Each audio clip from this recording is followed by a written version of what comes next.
C'est en 2018 que le groupe Wagner a débuté ses activités en République centrafricaine à la faveur de la signature d'un accord militaire entre les gouvernements centrafricains et russes. Aujourd'hui, comment ce groupe paramilitaire finance-t-il ses activités dans le pays? Plusieurs journalistes ont tenté de le savoir. C'est le cas de nos confrères de Jeune Afrique. Ils ont enquêté sur les sources de financement de ce groupe, notamment en République centrafricaine et au Cameroun. Mathieu Olivier, bonsoir. Vous êtes l'auteur de cette enquête intitulée « Enquête de l'Eldorado d'Evgeny Prigojine en Centrafrique et au Cameroun ». Dans votre enquête, vous dites que le groupe paramilitaire Wagner fonctionne comme une multinationale.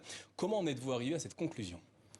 Alors déjà, il y a un point de départ qui est de constater que depuis maintenant environ un an et surtout depuis la guerre en Ukraine, on a de plus en plus de personnel civil de Wagner qui vient travailler en Centrafrique. Donc nous, on s'est demandé pourquoi. La réponse, c'est qu'il y a un intérêt économique de Wagner à venir travailler en Centrafrique. Donc ils ont mis en place un certain nombre d'entreprises. On connaît Lobai Invest qui travaille dans les mines. On connaît Bois Rouge qui travaille dans le bois précieux. Et puis un certain nombre d'autres entreprises qui vont faire de la logistique, de l'import-export. On va être jusque dans la vente de boissons, la production de bière ou de whisky. Donc Wagner diversifie ses activités en Centrafrique. On est vraiment dans une diversification de type entrepreneurial. Ouais. Une partie de votre enquête est consacrée à la mine d'or de Ndassima, située dans le centre de la République centrafricaine, qui, selon vos investigations, est sous le contrôle du groupe d'Evgeny Prigojine. Comment sont-ils parvenus à faire main basse sur cette mine ? Alors au départ, c'est une négociation qui est faite avec le groupe armé l'UPC d'Ali Darassa. Donc Ndassima est situé dans une zone contrôlée historiquement par les combattants de l'UPC et Ali Darassa a exploité cette mine de façon artisanale pendant quelques années. En 2018, Wagner, avec l'accord secret du gouvernement centrafricain, va se rapprocher d'Ali Darassa. L'objectif, c'est de pousser Ali Darassa à aller signer des accords de paix avec le gouvernement. Ça donnera les accords de paix de Khartoum en février 2019. Et de l'autre côté, ça permet à Wagner de s'implanter. Alors, ils vont pas commencer à exploiter tout de suite. Ils vont mettre 1 an et demi, 2 ans à commencer à exploiter la mine. Il va falloir faire venir des machines par le port de Douala. Mais le résultat, c'est qu'aujourd'hui, ils contrôlent vraiment complètement cette mine, qui est essentielle puisque c'est la seule qui est considérée comme rentable. Justement, à terme. Quel est le potentiel estimé de cette mine? Alors c'est difficile à dire. L'entreprise qui avait les droits sur cette mine avant, qui est une société canadienne, estimait qu'il y avait un potentiel de 2,5 milliards de dollars, de plusieurs dizaines de tonnes d'or.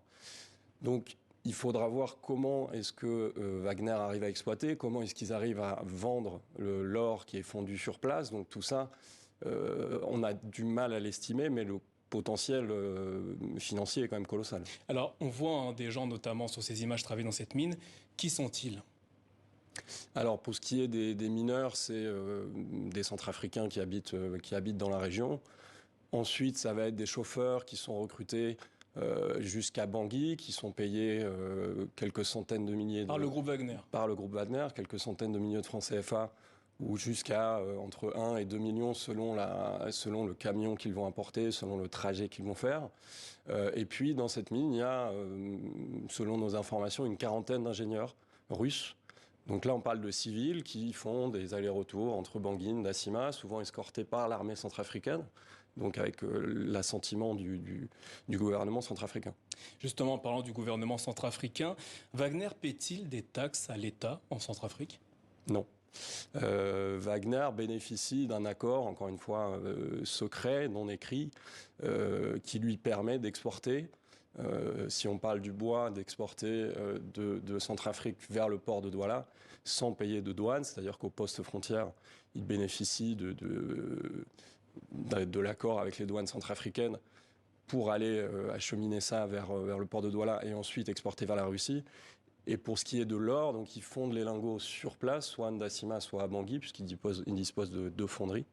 Et ils exportent l'or via l'aéroport de Bangui directement, via une entrée qui leur est réservée et qui échappe à tout contrôle et à toute taxe. Compte tenu de cette situation, avez-vous obtenu des explications de la part du gouvernement centrafricain ? Non, le gouvernement est très secret là-dessus.